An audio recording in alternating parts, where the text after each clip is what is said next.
balita na ikay mawiwili. Mga nagbabagang kamao, mga buksi. So mga par, matapos nga po ang matinding bakbakan sa pagitan ni Tyson Fury kalaban si Alexander Usyk, kung saan mga idol round 1 pa lang ng laban, pinakita kaagad ni Usyk ang bilis ng galaw nito sa ring. At nakakascore ng malinis si Usyk kay Fury. Bagamat pagdating sa kalagitnaan ng round mga idol, biglang napagod po si Usyk sa body shot ni Tyson Fury at winasak din ni Fury ang kanyang kilay.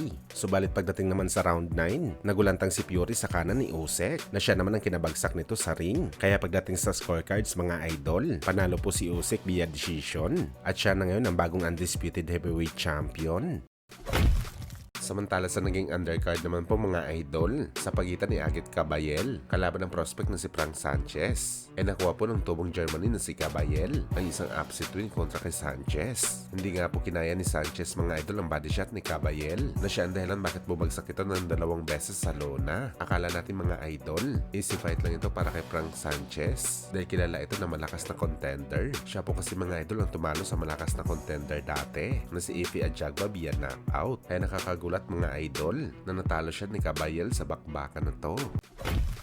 Samantala matapos nga po lumabas ang balita na dalawa sa ating pambato ng Pilipinas ang sasabak sa isang world title fight. Una nga dito mga idol, ang pambato natin sa lightweight division na si Dave Apolinario, kung saan makakalaban niya dito ang malakas na pambato ng Mexico na si Angel Ayala. At paglalabanan nila mga idol ang bakanting IBF title sa 112 pounds na target idadaos ang laban sa bansang Mexico dahil nakuha po ng Safer Boxing Promotion ng panalo sa first bid. Tinalo nila ang bid ng promoter mismo ni Apolinario na Ohashi Promotion, kung saan bukod kay Apolinario mga idol, mapapalaban din ang matigas na pambato natin na si Vincent Acero Astrolabio sa isa ngayon sa pinagmamalaki ng Japan, ang pound for pound boxer na si Junto Nakatani. Pipilitin ni Acero mga idol na agawin ang WBC Bantamweight title sa balikat ng Japanese champion na target naman gaganapin ng kanilang laban sa July 20 sa Tokyo, Japan. Pero hindi lang dito mga idol, nagtatapos ang magandang balita para sa ating mga Pinoy boxing fans dahil official din na rin po mga idol, kasado ang naging laban ni Pedro Taduran, pambato natin sa minimum weight division, kung saan mga idol makakasagupan naman ito